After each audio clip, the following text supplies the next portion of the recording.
Welcome to my review of Sin City: A Dame to Kill For.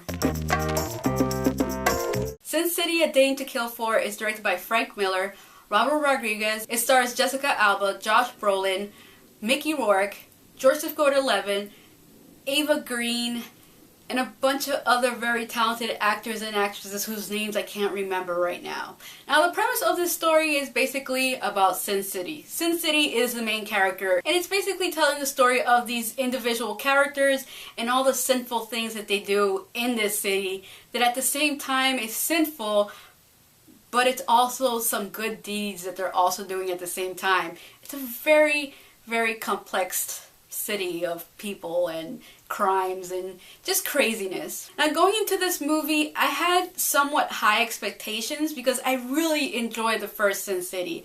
That theater experience of watching that movie for the first time in theaters, you don't often experience in the theater because Sin City was the first of its kind to do something with what it did with movies. And just, having that whole idea of looking like it was an actual graphic novel or a comic book. And I remember sitting in the theater and watching this movie and just being completely in awe with how it looked. And then, of course, the story itself and all the characters just added on to just the visual of the movie. And overall, I remember really enjoying the first film. I go into this movie kind of hoping to have the same theater experience.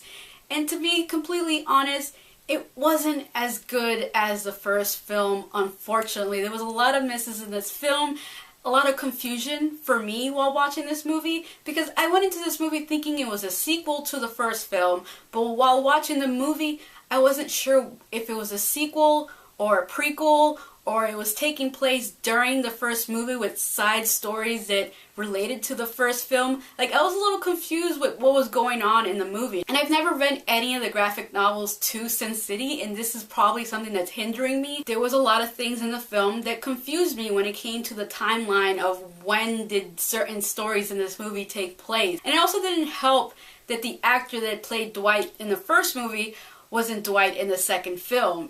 Josh Brolin playing the character of Dwight, who was previously played by Clive Owen, it took me back a little bit because I didn't feel like he really played the character how I enjoyed him in the first movie. I thought Clive did a better job with the character. I just did not like Josh Brolin as Dwight. He really took me out of the film. I didn't really care for him. If he was playing a different character, I wouldn't have minded him, but him playing this character that I personally really enjoyed in the first movie, played by another actor who I envisioned as that character, took me out of the film. And I think that's one of the hits I have to give this movie. As for all the individual stories, I have to say there were some of them that I really didn't care for. Like Jessica Alba's story with her character, did not care for.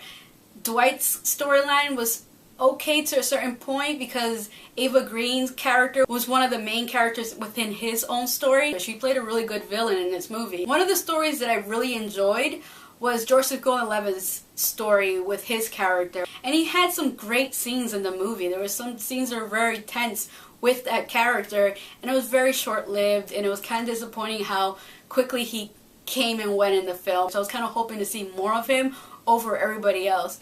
And then there's Marv, which everybody loves, especially from the first movie. He's back in this film, and he's one of the characters that I was just sitting there like, why is he still there? Once again, anybody who's read the graphic novel can explain that to me. That'll be awesome because I honestly was confused by that. So overall, the movie was a slight disappointment. There were some really great things in the film. Visually, it was stunning. I can't take that away from this movie. But story-wise, character-wise, replacements of actors, there's just certain things in this movie just didn't mesh well with me. Probably a negative on me for not being aware of the Sin City comics, but I feel a movie should be able to stand on its own without you having to read any of the graphic novels or books or whatever it's based on. Like the first movie, I went into that movie completely blind, not really knowing anything about it, and came out of the theater very pleased and really enjoyed the movie a lot. I kind of had high hopes for this one, and it disappointed. It was nowhere near as good as the first film, which was so captivating. And the first film was like 2 hours long, and yet you never felt it. So overall, I recommend this movie to anybody who's a fan of the Sin City graphic novels. Obviously, you guys are going to check it out. If you're a fan of the first movie, go check this one out. If you have any general interest in seeing this movie, go check it out. It's worth, the theater experiences. Experience this once more in the movie theaters. If you experienced the first one, you need to experience this one in theaters as well, because in my opinion, that's the only way to go with a film like this. So that is my review of Sin City: A Dame to Kill For. Thank you for watching, and if you haven't already, please subscribe. If I Stay is directed by R.J. Cutler. It stars Chloe Grace Moretz, Jamie Blackley, and a bunch of other very talented actors and actresses. Now the premise of this movie follows this girl named Mia, who is played by Chloe Grace Moretz, and she gets into this really horrible accident with her family, and due to this situation, she ends up going into a coma, and while she's in a coma, she has this out-of-body experience where she's no longer within her own body, but she